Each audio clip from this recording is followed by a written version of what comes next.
कुछ दिनों की छुट्टियों में मैं, विशाल, अपने मामा जी के घर गया था, जो उत्तराखंड के एक शांत और खूबसूरत पहाड़ी गांव धनौल्टी में रहते हैं। वहां की ताज़ी हवा, ऊंचे देवदार के पेड़ और दूर तक फैले बादल मानो मन को सुकून देने के लिए ही बसे थे।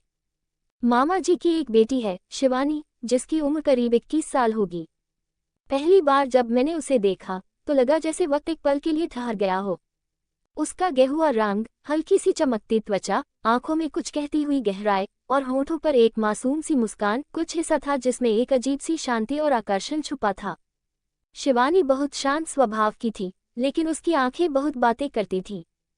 हर सुबह वो घर के आंगन में तुलसी को पानी देती, फिर मंदिर में घंटी की आवाज के साथ उसकी मीठी आवाज की प्रार्थना गूंजती। कभी कभी वो मुझे अपने साथ गांव के आसपास की पगडंडियों पर ले जाती, कभी झरने के पास, कभी पुराने मंदिर की सीढ़ियों तक। वो पल धीरे धीरे यादों की तरह मेरे दिल में बसते चले गए, और मुझे एहसास हुआ कि ये छुट्टियां मेरे लिए सिर्फ पहाड़ों की ताजगी नहीं, दिल में उठते एक नए एहसास की शुरुआत बन गई हैं। धूप धीरे धीरे बादलों के बीच से झांकने लगी थी। उस दिन शिवानी मुझे कनाताल के जंगलों की सैर पर ले गई। रास्ता थोड़ा मुश्किल था, मगर उसके साथ होने से सब कुछ आसान लगता था। वो हर पेड़, हर फूल के बारे में कुछ न कुछ जानती थी, जैसे प्रकृति उससे बातें करती हो। तुम्हें शहर की भागदौड़ पसंद है? उसने अचानक पूछा। पसंद तो नहीं, लेकिन जरूरत बन चुकी है, मैंने मुस्कुराते हुए जवाब दिया। वो कुछ देर चुप रही, फिर अचानक उसने मेरी तरफ देखा। पता है विशाल, मुझे लगता है कि कुछ लोग जिंदगी में बस यूं ही आते हैं, बिना किसी वजह के, but they and up changing something inside you. मैं कुछ नहीं बोला, बस उसकी आंखों में देखा। उन आंखों में कुछ ऐसा था जो शब्दों से कहीं ज्यादा कह रहा था। शायद वो भी कुछ महसूस कर रही थी, और शायद मैं भी। उस शाम जब हम वापस लौटे तो गांव की बिजली चली गई थी। पूरा आसमान तारों से भरा था। मैं और शिवानी छत पर बैठकर उन तारों को निहार रहे थे। ठंडी हवा चल रही थी और उसके बाल उसके चेहरे पर उड़ रहे थे। काश ये पल रुक जाए, मैंने कहा। वो मुस्कुराई। पल नहीं रुकते विशाल, लेकिन उनकी यादें बहुत वक्त तक ठहर जाती हैं। उस रात मैंने तय कर लिया, ये सिर्फ एक छुट्टी नहीं थी, ये एक एहसास था जो मेरे साथ हमेशा रहने वाला था। और शिवानी, शायद वो भी। दिल्ली लौटे मुझे 2 हफ्ते हो चुके थे, लेकिन मेरा मन अभी भी वहीं अटका हुआ था, धनौल्टी के उस मंदिर की सीढ़ियों पर, शिवानी की उस मुस्कान में, और उस चुप्पी में जिसमें बहुत कुछ कहा गया था। मैं रोज उसकी दी हुई चिट्ठी पढ़ता, जैसे उसमें उसकी आवाज छुपी हो। फिर एक दिन एक अनजाना सा नंबर मेरे मोबाइल पर चमका। हेलो विशाल, मैंने उसे तुरंत पहचान लिया। वो वही थी, शिवानी की आवाज, जो अब फोन की दूरी पर थी, लेकिन दिल में पहले से कहीं ज्यादा पास। मैं ठीक हूँ, उसने कहा, बस आज बहुत याद आई तुम्हारी, तो सोचा हम देर तक बातें करते रहे। मौसम, किताबें, उसका नया स्केच, मेरा ऑफिस का स्ट्रेस, सब कुछ। लेकिन हर बात के पीछे एक बात छुपी थी, जो कोई कह नहीं पा रहा था। इसके बाद हमारी बातें हर हफ्ते होने लगी। व्हाट्सएप पर मैसेज, इंस्टाग्राम पर तस्वीरें, और रात के वॉइस नोट्स। धीरे धीरे ये सब जिंदगी का हिस्सा बन गया। लेकिन शहर की रफ्तार धीरे धीरे हम दोनों को चुप कर रही थी।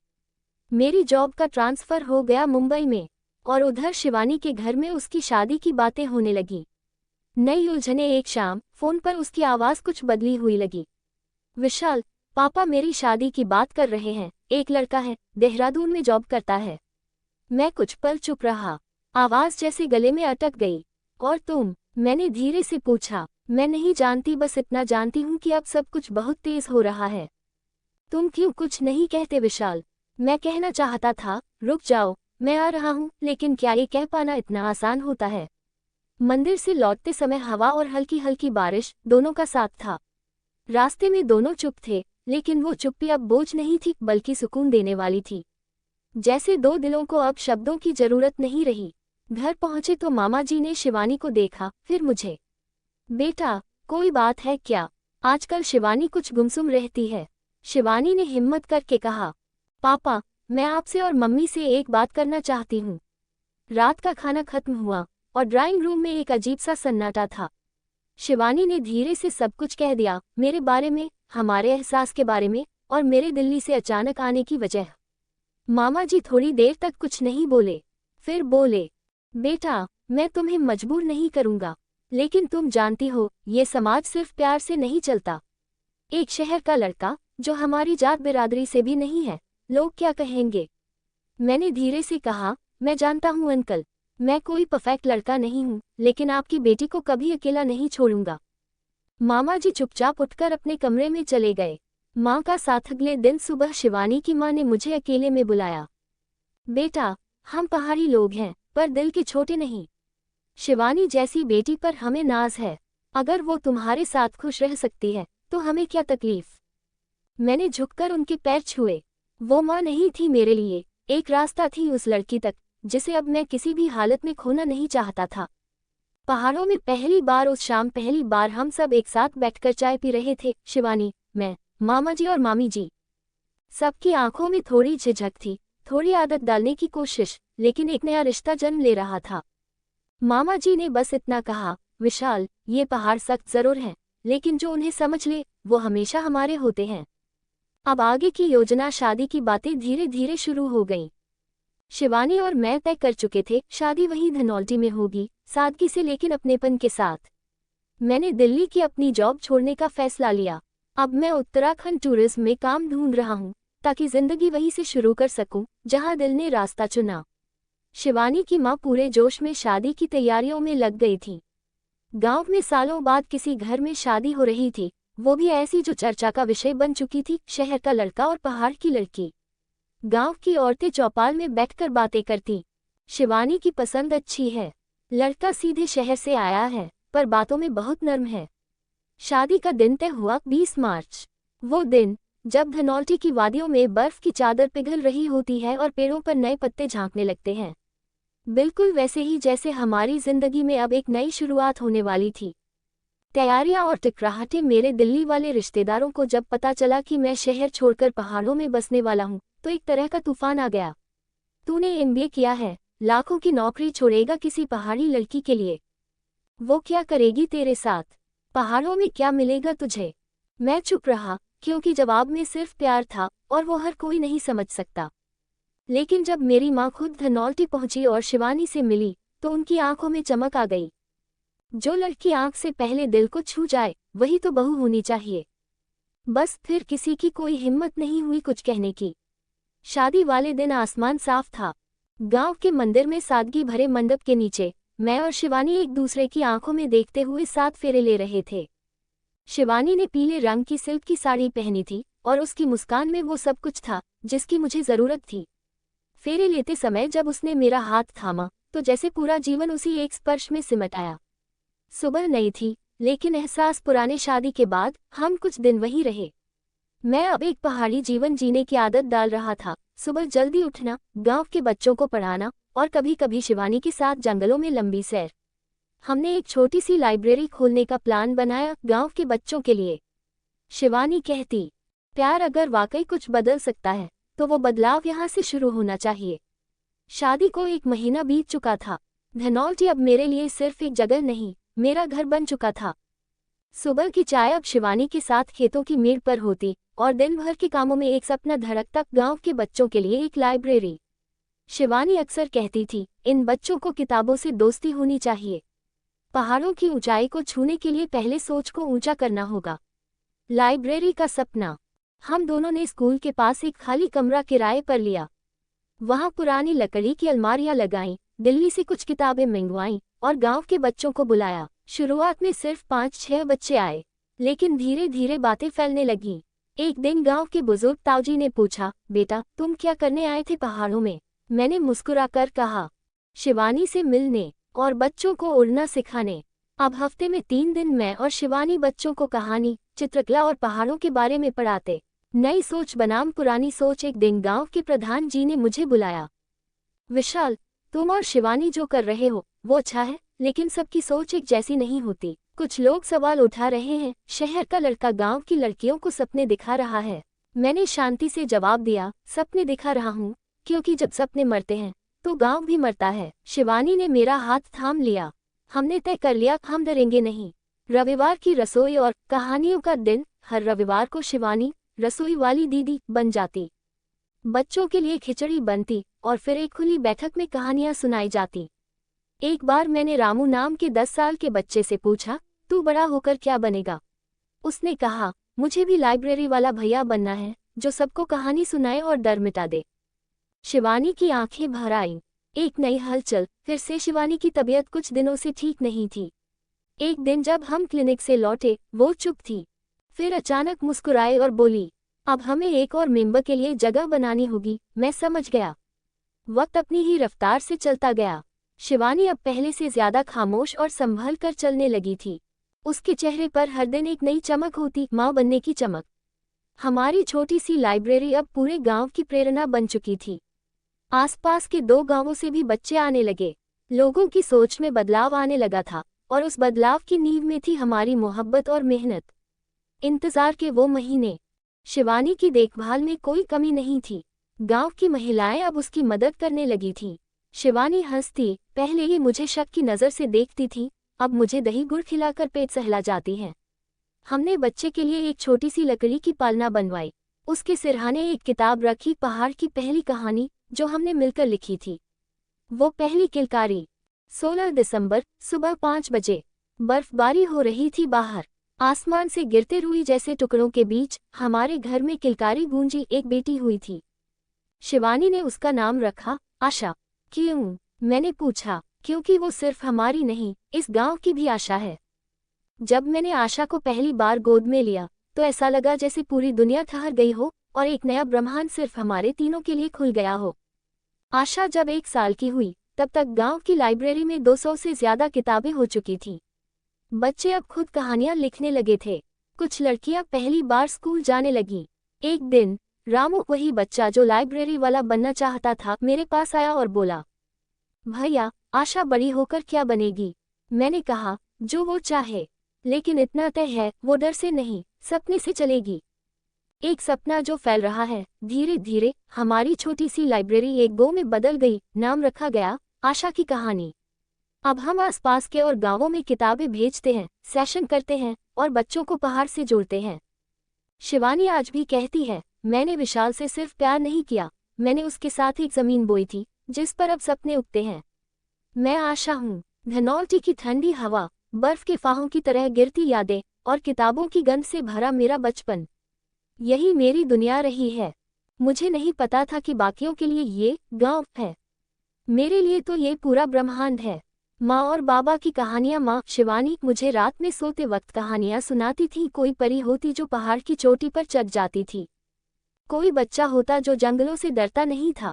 बाबा विशाल मुझे लाइब्रेरी ले जाते, जहाँ उन्होंने सिखाया किताबें सिर्फ पढ़ने के लिए नहीं होती, उनसे बातें करनी होती हैं। जब मैं 10 साल की हुई, मैंने पहली कहानी लिखी, पेड़ जो उड़ना चाहता था, और माँ ने वो लाइब्रेरी की दीवार पर चिपका दी। अब मेरा मन उड़ना चाहता है। मैं अब 18 की हो चुकी हूँ। देहरादून में कॉलेज में दाखिला मिल गया है, मास कम्युनिकेशन में। माँ थोड़ी चुप हैं, पर वो मेरी आंखों का सपना पहचानती हैं। बाबा हंसते हैं, लेकिन हर बार मुझे गले लगाते हुए कुछ पल ज्यादा लगते हैं, जैसे बचपन को कुछ देर और थामे रखना चाहते हों। मैंने गांव के बच्चों के लिए एक YouTube चैनल शुरू किया, आशा की कहानी, जहां मैं हर हफ्ते एक कहानी पढ़ती हूं, गांव के बच्चों के लिए और शहर के उन बच्चों के लिए जो कभी पहाड़ नहीं देख पाए। पहाड़ को पीछे नहीं छोड़ा, शहर जा रही हूं, पर मेरा दिल यही है। मैं जानती हूं, आज से मेरी कहानी शुरू हो रही है, लेकिन मेरी जड़ें वही हैं जहां माँ ने पहला सपना देखा था और बाबा ने पहला इश्क। आखिरी पन्ना नहीं, एक नई किताब। कभी सोचती हूँ, अगर माँ बाबा ने सिर्फ प्यार किया होता तो मैं सिर्फ एक नाम होती, लेकिन उन्होंने प्यार को बोया, सींचा, और उससे मैं पैदा हुई। एक सोच, एक सपना, एक आवाज। देहरादून की हलचल, गाड़ियों की आवाज और लोगों का हुजूम मेरे लिए बिल्कुल नया था। शहर की चमक दमक से घिरी मैं उस लड़की से बिल्कुल अलग थी जो पहाड़ों की ठंडी हवा में पली बड़ी थी। कॉलेज का पहला दिन था और मेरी सांसें तेज हो रही थी। मेरे पास एक छोटा बैग, किताबें और उम्मीदों का एक पूरा झोला था। नए दोस्त, नए रास्ते। पहली ही क्लास में मैं मिली अर्जुन से, एक होनहार और आत्मविश्वासी लड़का जो हर बात पर मुस्कुराता था। वो मुझसे बातें करने लगा। तुम्हारी आवाज में कुछ अलग है, जैसे तुम पहाड़ों की कोई कहानी हो। मुझे अच्छा लगा, लेकिन मैं झिझक रही थी। यहाँ की जिंदगी और यहाँ के लोग सब कुछ अलग थे। आशा की नई कहानी। मैंने अपने YouTube चैनल को शहर में भी चलाना शुरू किया। हर कहानी के पीछे पहाड़ों की यादें थीं और साथ में मेरी नई जिंदगी की झलक भी। अर्जुन ने मुझे समझा, तुम्हारी कहानियां सिर्फ बच्चों के लिए नहीं, हम सबके लिए हैं। धीरे धीरे मैं अपनी पहचान बनाने लगी थी। पहली टकराहट पर शहर में सब आसान नहीं था। कुछ लोग मेरी भाषा, मेरे पहनावे और मेरे अंदाज को लेकर सवाल उठाने लगे। मैंने एक बार कॉलेज में लड़कियों के समूह में सुना, ये पहाड़ी लड़की है, हमारे यहाँ क्या कर रही है। दुख हुआ, पर मैंने हार नहीं मानी। नई दोस्ती, नया एहसास। अर्जुन ने मेरा साथ दिया। उसने कहा, तुम यहाँ की नहीं हो, पर तुम्हारा दिल यहाँ है, और दिल की बात सबसे बड़ी होती है। एक दिन कॉलेज के कार्यक्रम में उसने मुझे डांस के लिए निमंत्रण दिया। मेरी दिल की धड़कन तेज हुई। शायद ये पहली बार था जब मैं किसी अजनबी के लिए खुद को खोल रही थी। गुलाब पहाड़ों में वो मुलाकात। अंतिम भाग 13, दिल के नए गीत। देहरादून की चहल पहल में, कॉलेज के खूबसूरत बगीचे में शाम के धुंधले सुनहरे रंग फैल रहे थे। आशा और अर्जुन एक बेंच पर बैठे थे। दोनों की आंखों में उस अनकहे एहसास की चमक थी जो अब शब्दों की जरूरत नहीं छोड़ता। वो पहला इजहार।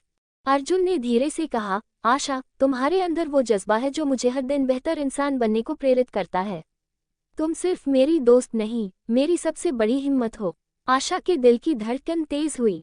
उसने निगाहें नीचे कर लीं, फिर मुस्कुराते हुए बोली, मैं भी तुम्हारे साथ हर कदम चलना चाहती हूँ, इस नए सफर में, जहाँ कहीं भी जाना हो।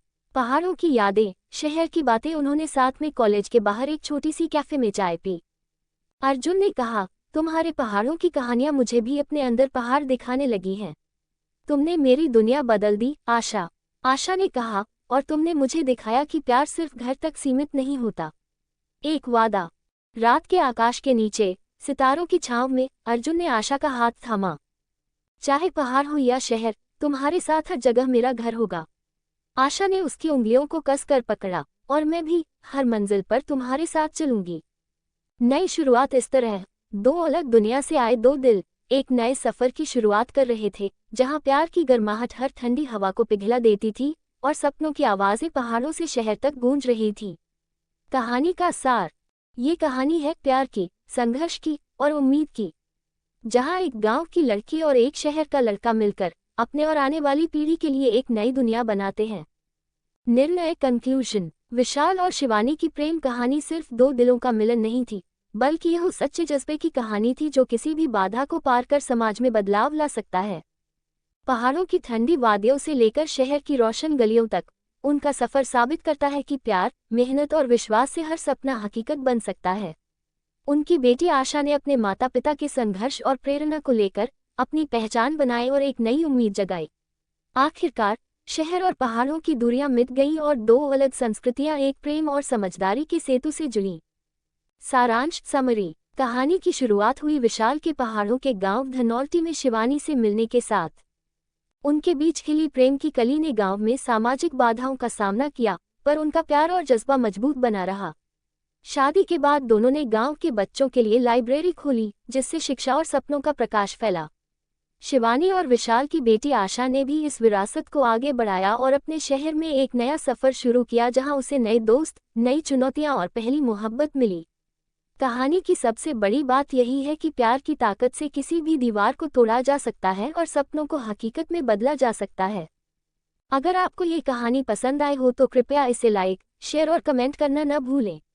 आपके सपोर्ट से ही ऐसी और कहानियां लिखने का उत्साह मिलता है। धन्यवाद।